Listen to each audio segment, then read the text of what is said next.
देत. त्यानंतर आम्ही गेलो शंकर महाराजाच्या मंदिरात, जे की आहे आमच्याकडे रुंद्याला.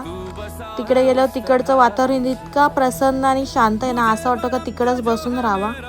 शंकर महाराजांचं दर्शन घेतलं आम्ही आणि मग तिकडून गेलो. बाहेर आल्यावर बघितलं हनुमानाचं थोडं छोटंसं मंदिर होतं.